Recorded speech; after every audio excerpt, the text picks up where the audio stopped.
Hello, dear students. Welcome back in your class. Today, we are going to continue with our 10th chapter of Science NCERT book. The chapter is Reaching the Age of Adolescence. It means युवावस्था की ओर पहुंचना, young age में जाना. So, in previous chapter you have learnt about how animals reproduce. पिछले chapter में आपने पढ़ा कि एनिमल्स कैसे रिप्रोड्यूस करते हैं. It is only after growing up to a certain age that human beings and many other animals can reproduce. ये एक certain age के बाद में रिप्रोडक्टिव मैच्योरिटी आती है. ग्रो अप करने के बाद में एक सर्टेन एज होती है, तब तक आप ग्रो अप करते हो and after that you are capable of reproduction, right? Why can human reproduce after only a certain age? एक certain age के बाद में ही क्यों reproduce कर सकते हैं? So इसका reason हम इस chapter में पढ़ेंगे. In this chapter, you will learn about changes that take place in the human body after which a person becomes capable of reproduction. In this chapter, we are going to discuss about role of hormones. Hormones के बारे में पढ़ेंगे जिसकी वजह से हम adult age में grow करते हैं या एडल्ट एज की ओर बढ़ते हैं. So let's get started. First of all, adolescence and puberty. ये क्या होते हैं? आप देखते हो कई बार नहीं, यूजुअली यही होता है कि जैसे जैसे आप ग्रो करते हो वैसे वैसे काफ़ी तरह के चेंजेस आपको आपकी बॉडी में दिखाई देते हैं. लाइक आपकी वॉइस चेंज होना, हाइट इंक्रीज होना एंड बॉडी पे हेयर्स का ग्रो होना. ये सब क्या होते हैं? काफ़ी तरह की कैरेक्टरिस्टिक्स होती हैं जो कि आपको यंग एज की ओर जाने को दिखाती है. तो इन सब चेंजेस को क्या कहते हैं? इन सब चेंजेस की जो फेज होती है उसको कहा जाता है adolescence. It means adolescence is the age period between puberty and adulthood. During this period, the body undergoes changes leading to reproductive maturity. Is called adolescence. It means ये प्यूबर्टी और एडल्टहुड के बीच का फेज जो होता है उसे कहते हैं एडोलेसेंस. इस पीरियड में क्या होता है? काफ़ी तरह बॉडी में काफ़ी तरह के चेंजेस होते हैं और सबसे मेजर चेंज जो होता है वो होता है रिप्रोडक्टिव मैच्योरिटी का. रिप्रोडक्शन के लिए कैपेबल होने की जो हमें एबिलिटी मिलती है वो मिलती है एडोलेसेंस पीरियड में. Adolescence begins around the age of 11 and last up to 18 or 19 years of age. Adolescents are called teenagers.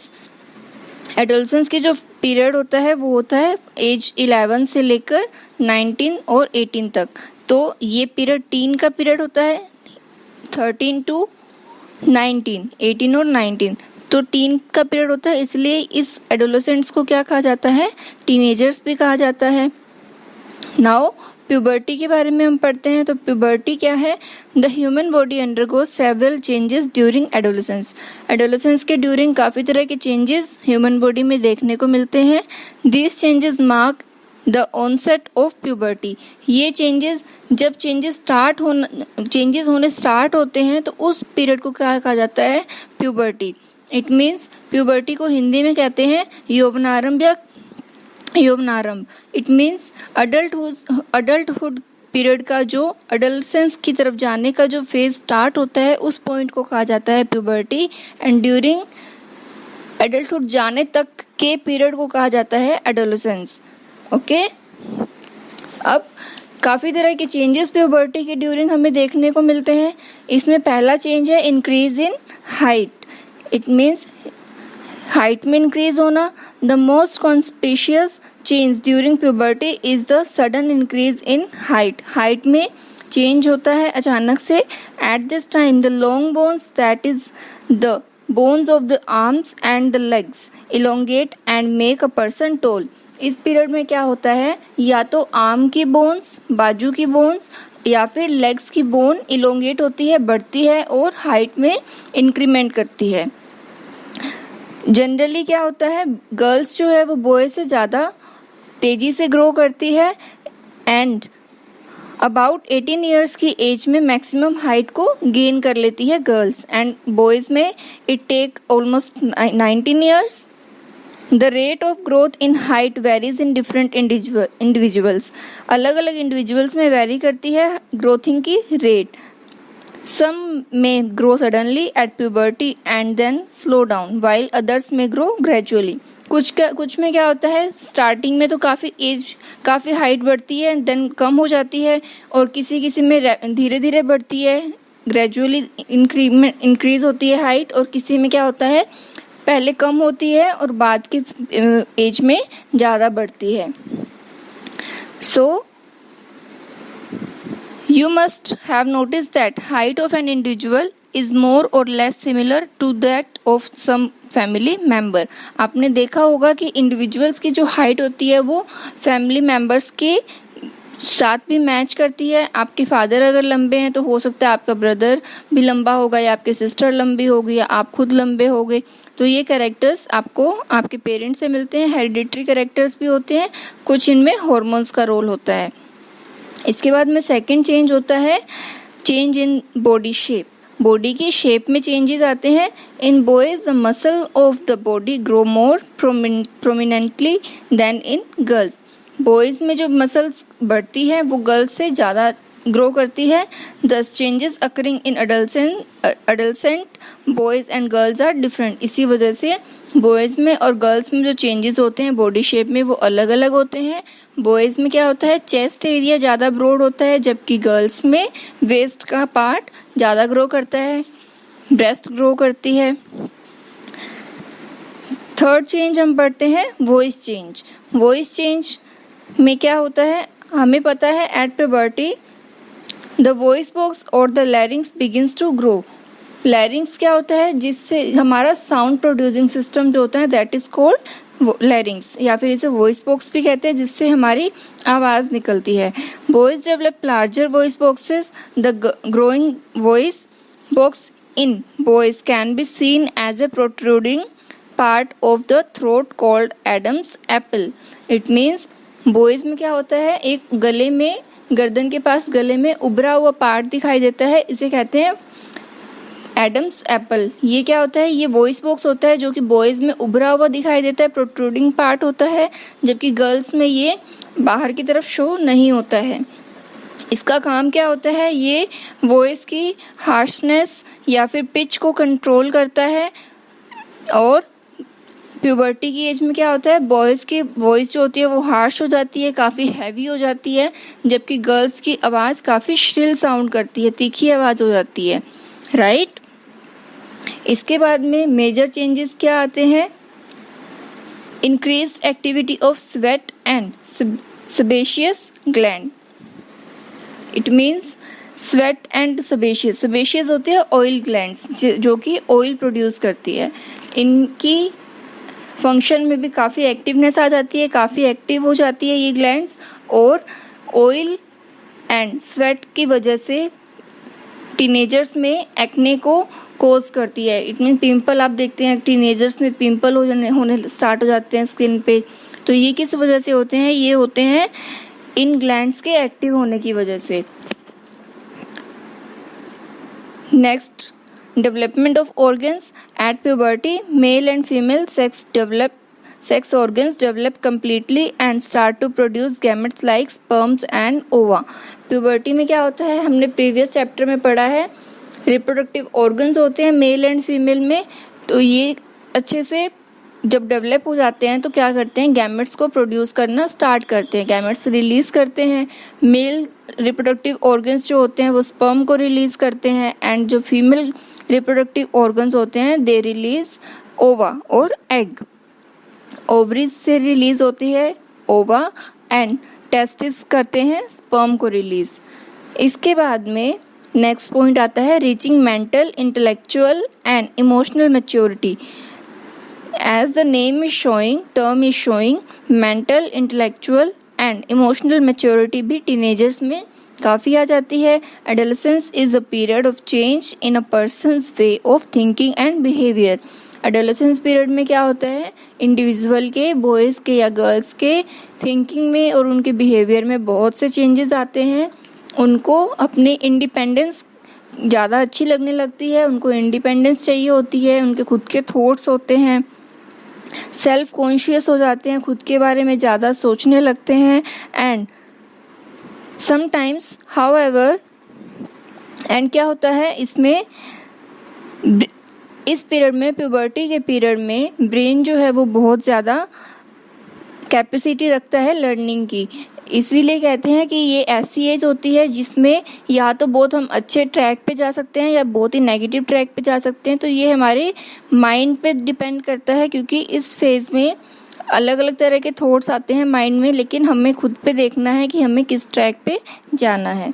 इसके बाद में these were the changes at puberty, which were increase in height, change in body shape, voice change, increased activity of sweat and sebaceous gland, and development of sex organs. And the last one is reaching mental, intellectual and emotional maturity. Okay, now let's come to secondary sexual characters. Secondary sexual characters क्या होते हैं? These are those characters which help in distinguish male and female. कुछ तरह के characters होते हैं जो जिनसे हम मेल या फीमेल को डिफ्रेंशिएट कर सकते हैं, उनको आइडेंटिफाई कर सकते हैं। ये कैरेक्टर्स क्या होते हैं? जैसे आप देखते हो टीनेजर्स में, बॉयज़ में मस्टैशेस का आना, मूंछों का आना, बियर्ड का ग्रो करना, चेस्ट पे हेयर, फेशियल हेयर ग्रो करना, प्यूबिक रीजन में हेयर ग्रो करते हैं। इसी तरह से फीमेल्स में ब्रेस्ट का लार्ज होना, इस तरह के क्या होते हैं, अंडर आर्म्स में हेयर्स का ग्रो करना। ये सब सेकेंडरी कैरेक्टर्स होते हैं, सेकेंडरी सेक्सुअल कैरेक्टर्स होते हैं, जिनके बेसिस पे हम फीमेल एंड मेल को आइडेंटिफाई कर सकते हैं। ये कैरेक्टर्स जो है किस वजह से आते हैं? ये होते हैं हार्मोनल चेंज की वजह से। हॉर्मोन्स क्या होते हैं? The chemical secretion of endocrine glands responsible for changes taking place in the body are called hormones. Chemical secretion होता है एंडोक्राइन ग्लैंड्स का, जो कि बॉडी में काफ़ी तरह के चेंजेस के लिए रिस्पॉन्सिबल होते हैं। These secretions are called hormones. Male में ये हॉर्मोन्स होते हैं, ये जो है सेक्स हॉर्मोन्स होते हैं या फिर रिप्रोडक्टिव हॉर्मोन्स होते हैं। मेल में हॉर्मोन होता है टेस्टोस्टेरोन एंड फीमेल हॉर्मोन होता है एस्ट्रोजन। ये हॉर्मोन्स क्या करते हैं? सेकेंडरी सेक्सुअल कैरेक्टर्स को कॉज करते हैं, इनकी वजह से होते हैं। और इन हॉर्मोन्स को कंट्रोल कौन करता है? Pituitary gland. ओके, ये ब्रेन में होती है पिट्यूटरी ग्लैंड। इसको मास्टर ग्लैंड्स भी कहा जाता है, मास्टर ग्लैंड कहा जाता है पिट्यूटरी ग्लैंड को। ये हॉर्मोन्स क्या करते हैं? मेल में एंड फीमेल में सेकेंडरी सेक्सुअल कैरेक्टर्स को जनरेट करने का काम करते हैं। इसी के साथ में फीमेल्स में सेकेंडरी कैरेक्टर्स के साथ में मैमेरी ग्लैंड्स में मिल्क सिक्रेशन का भी काम किया जाता है। अब है role of hormones in initiating reproductive function. It means reproductive function को स्टार्ट करने में हॉर्मोन्स का क्या रोल है? तो endocrine glands release hormones into the blood stream to reach a particular body part called target site. It means endocrine glands जो होती है वो डक्टलेस होती है, उनमें किसी भी तरह की डक्ट नहीं होती है, कोई भी पाइप नहीं होती है, ये कोई वेसल नहीं होती है। इसलिए ये जो अपना फ्लो है या अपना सिक्रेशन है वो डायरेक्ट ब्लड स्ट्रीम में रिलीज़ करते हैं। हॉर्मोन्स को डायरेक्ट ब्लड में रिलीज़ किया जाता है और ब्लड से ये टारगेट साइट पे जाते हैं। टारगेट साइट क्या है? लाइक ओवरी से पिट्यूटरी ग्लैंड से स्टिमुलेशन आएगा ओवरी तक। ये किसके थ्रू आएगा? ये आएगा ब्लड के थ्रू। तो टारगेट साइट इसमें हुई ओवरी। ओवरी क्या करेगी? अब आगे अपने हॉर्मोन्स को रिलीज करेगी, एस्ट्रोजन को, और वो अपना फंक्शन करेगा। तो इस तरह से हॉर्मोन्स जो है वो रिप्रोडक्टिव फंक्शंस को इनिशिएट करने में बहुत ही मेजर रोल प्ले करते हैं। Target site respond to the hormone. Target site जो है वो हार्मोन को रिस्पॉन्स करती है। There are many endocrine glands और ductless glands in the body. Ovary and testis के अलावा, पिट्यूटरी ग्लैंड के अलावा और भी बहुत सी एंडोक्राइन ग्लैंड्स बॉडी में हैं जो कि अपने अपने हॉर्मोन्स को सिक्रेट करती है। The testis and ovary secrete sex hormones and these hormones are responsible for the male and female secondary sexual characters, right? Sex hormones are under the control of hormones from the pituitary gland. Sex hormones जो होते हैं वो pituitary gland के hormone होते हैं, उनके under control रहते हैं. The pituitary secretes many hormones, one of which make ova mature in the ovaries and sperm form in the testes. Pituitary gland जो है वो काफ़ी हार्मोन्स को रिलीज़ करती है, लेकिन इनमें से एक हार्मोन जो है वो ओवरी में ओवा एंड टेस्टिस में स्पर्म फॉर्मेशन को फंक्शनेट करते हैं. Right now next point is reproductive phase of life in human. Reproductive phase it means reproduction के लिए कैसे एबल होते हैं, क्या साइकिल रहता है, इसके बारे में we are going to discuss. The capacity for maturation and production of gametes last for a much longer time in males than in females. Maturation and production of gametes का जो साइकिल है वो mail में female से ज़्यादा time तक रहता है. In females the reproductive phase of life begins at puberty 10 to 12 years of age and generally lasts till the age of approximately 40 to 50 years. It means females में जो रिप्रोडक्टिव साइकिल रहता है, reproductive phase रहता है, वो puberty से start होता है. प्यूबर्टी इट मीन्स 11 के आसपास की एज. प्यूबर्टी से स्टार्ट होकर मैक्सिमम 45 to 50 ईयर्स तक ही रहता है. तब तक ही ओवा को रिलीज किया जा सकता है ओवरी से. The ova begins to mature with the onset of puberty. Ova क्या है? ओवा जो है वो प्यूबर्टी फेज में, प्यूबर्टी पीरियड में मैच्योर होना स्टार्ट हो जाता है. And one ovum matures and is released by one of the ovaries once in about 28 to 30 days. And क्या होता है, ओवा के मैच्योर होने के बाद में इसको ईच 28 to 30 डेज के आफ्टर हर मंथ रिलीज किया जाता है mature ova. During this period the wall of the uterus becomes thick so as to receive the egg in case it is fertilised and begin to develop. इसमें क्या होता है, इस पीरियड में यूट्रस की जो वॉल होती है वो काफ़ी थिक हो जाती है और एग जो है, मैच्योर्ड एग जो रिलीज़ हुआ है ओवरी से, उसको रिसीव करती है. अगर ये फर्टिलाइज हो गया है, स्पर्म से फ्यूज़ कर गया है, तब तो ये आगे डेवलपमेंट करता है, आगे ग्रो करता है. This results in pregnancy. ये प्रेगनेंसी होती है इससे. लेकिन अगर ये फर्टिलाइज नहीं हुआ है तो क्या होता है, यूट्रस की जो थिक लाइनिंग होती है वो प्लस जो एग रिलीज हुआ है वो बॉडी से बाहर शेड ऑफ किया जाता है. And this cause bleeding in women which is called menstruation. और ये ब्लीडिंग के फॉर्म में रिलीज बॉडी से बाहर निकाला जाता है, इसको क्या कहा जाता है, menstruation. Menstruation occurs once in about 28 to 30 days. Menstruation जो है वो महीने में एक बार होता है. 28 to 30 डेज का इसका साइकिल रहता है, इसीलिए इसे मेंस्ट्रुएशन साइकिल भी कहा जाता है, मेंस्ट्रुअल साइकिल भी कहा जाता है. जो प्यूबर्टी के स्टार्ट होने पे जो फर्स्ट टाइम फ्लो होता है, फर्स्ट टाइम मेंस्ट्रुएशन होते हैं, उसे मेनार्क कहा जाता है. And the stoppage of menstruation is called menopause.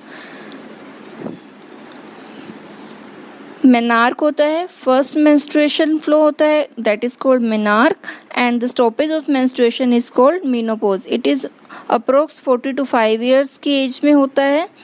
Initially menstrual cycle में be irregular, it takes some time to become regular. Starting में क्या होता है, मेंस्ट्रुएशनल साइकिल इरेगुलर होते हैं और थोड़े टाइम में ये रेगुलर हो जाते हैं. Menstrual cycle is controlled by hormones.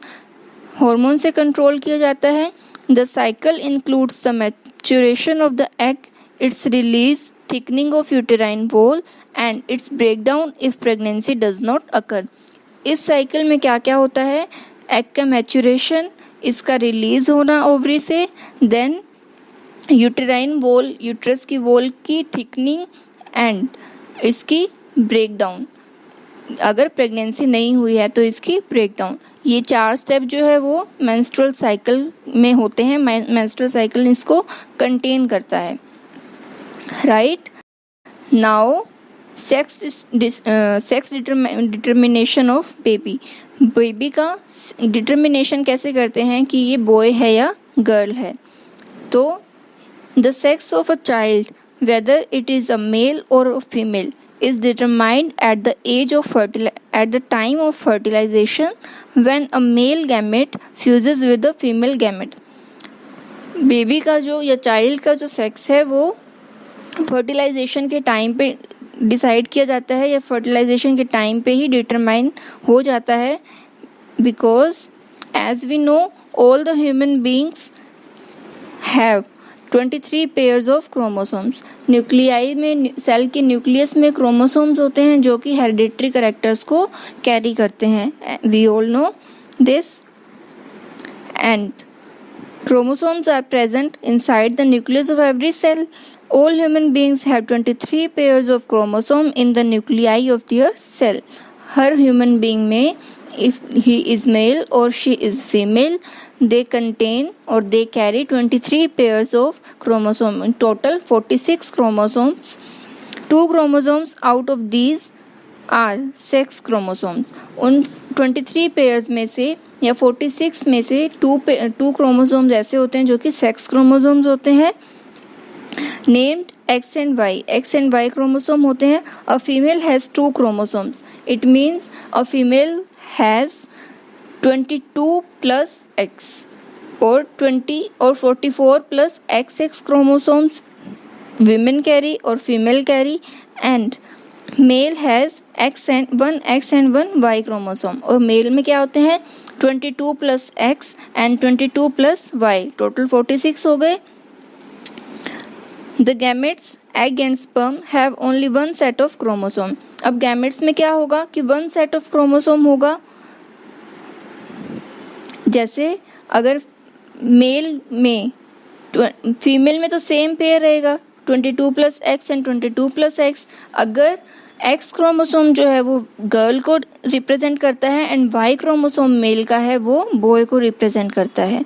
तो अगर फर्टिलाइजेशन के टाइम पे स्पर्म 22 प्लस एक्स वाला स्पर्म 22 प्लस एक्स से फ्यूज करता है तो जो चाइल्ड होगा वो डॉटर होगी। एंड अगर 22 प्लस वाई वाला स्पर्म जो है वो 22 प्लस एक्स फीमेल से फ्यूज करता है तो जो चाइल्ड होगा वो बॉय होगा। It means Y chromosome is for boy and X chromosome is for girl. So always male decides the sex of the baby. और क्या होता है, मेल ही है, मेल से ही बेबी का सेक्स डिसाइड होता है कि वो बॉय होगा या गर्ल होगा। नाउ इसलिए इसके 50-50% चांसेस रहते हैं बॉय के एंड सन डॉटर के। Now hormones other than sex hormones. Sex hormones कौन से थे, टेस्टोस्टेरोन एंड एस्ट्रोजन। ये 2 सेक्स हॉर्मोन्स से, इनके अलावा भी काफ़ी हॉर्मोन्स होते हैं बॉडी में क्योंकि काफ़ी तरह की एंडोक्राइन ग्लैंड्स होती है। फर्स्ट है थायरोक्सिन हार्मोन। ये हार्मोन रिलीज होता है थायराइड ग्लैंड से। थायराइड ग्लैंड होता है अपने थ्रोट एरिया में, गले की एरिया में होती है। एंड ये क्या करती है, आयोडीन को रिलीज करती है। अगर बॉडी में आयोडीन की कमी हो जाती है तो गोइटर डिजीज हो जाती है। गोइटर डिजीज में क्या होता है, जो थ्रोट है वो काफ़ी स्वेलो हो जाता है, उसमें काफ़ी स्वेलिंग आ जाती है और काफ़ी वो फूल जाता है। नेक्स्ट हार्मोन है इंसुलिन हार्मोन। ये पेनक्रियाज से रिलीज होता है। पेनक्रियाज से इंसुलिन हार्मोन रिलीज होता है जिसकी कमी जो है वो या डेफिशिएंसी जो है वो डायबिटीज़ को कॉज करती है। इसके अलावा एड्रेनलिन हार्मोन होता है। ये एड्रेनल ग्लैंड से, जो कि किडनी के ऊपर प्रेजेंट होती है, उससे रिलीज होता है और ये बॉडी में सॉल्ट बैलेंस को मेंटेन रखता है। एंड जो भी अपने थॉट्स होते हैं या जो भी एक्शन होते हैं, लाइक एंगर है या हैप्पीनेस है, इनको भी कंट्रोल करता है कौन? Adrenaline hormone. इन सब हार्मोन्स को या इन सब ग्लैंड्स को जो कंट्रोल करती है वो होती है मास्टर ग्लैंड, पिट्यूटरी ग्लैंड, जो कि काफ़ी तरह के हार्मोन्स सिक्रेट करती है, सेक्स हार्मोन्स भी करती है। इसके साथ साथ ग्रोथ हार्मोन भी पिट्यूटरी ग्लैंड से रिलीज किया जाता है। Okay, now role of hormones in completing the life history of insects and frogs. As we know, insects and frogs में क्या होता है? मेटामॉर्फोसिस होता है। इट मीन्स वो डायरेक्ट चाइल्ड से एडल्ट में नहीं आते, उनमें काफ़ी फेजेस आते हैं। जैसे कि बटरफ्लाई में या सिल्क मोथ में हमले प्यूपा बनता है, उसके बाद में कोकून बनता है एंड कैटरपिलर बनता है, देन वो एडल्ट फेज में आते हैं, एडल्ट सिल्कवर्म बनता है। इसी तरह से फ्रॉग में पहले लार्वा बनता है, फिर टेडपोल बनता है, लार्वा टेडपोल बनता है, देन वो एडल्ट फेज में पूरा फ्रॉग बनता है। तो इनके लिए इंसेक्ट्स में इस साइकिल को पूरा करने के लिए, मेटामॉर्फोसिस के साइकिल को कंप्लीट करने के लिए इंसेक्ट हार्मोन रिलीज किया जाता है, इंसेक्ट हार्मोन रिलीज किया जाता है जो कि होता है जुवेनाइल हार्मोन, जो है इंसेक्ट्स में मेटामॉर्फोसिस को कंप्लीट करता है। एंड फ्रॉग्स में पानी में अगर आयोडीन प्रेजेंट है, बिकॉज ये थायरोक्सिन हार्मोन की वजह से मेटामॉर्फोसिस फ्रॉग्स में कंप्लीट होता है, और थायरोक्सिन हार्मोन के लिए बेसिक नीड है आयोडीन। अगर जिस पानी में लार्वा प्रेजेंट है एंड उसमें आयोडीन प्रेजेंट है तो ये सर्वाइव कर जाएंगे, अदरवाइज ये अडल्ट फेज में कन्वर्ट नहीं होंगे। ओके, तो इस तरह से हार्मोन्स जो है वो इंसेक्ट्स एंड फ्रॉग में भी बहुत इंपॉर्टेंट रोल प्ले करते हैं। नाउ रिप्रोडक्टिव हेल्थ मीन्स आपके डाइट, प्यूबर्टी की फेज़ में आपकी डाइट प्रॉपर होनी चाहिए, आपको अच्छा खाना खाना चाहिए, आपको एक्सरसाइजेस करनी चाहिए। तो इसके लिए पहला है रिप्रोडक्टिव हेल्थ में न्यूट्रिशनल नीड में क्या होता है कि आपको बैलेंस डाइट लेनी होती है।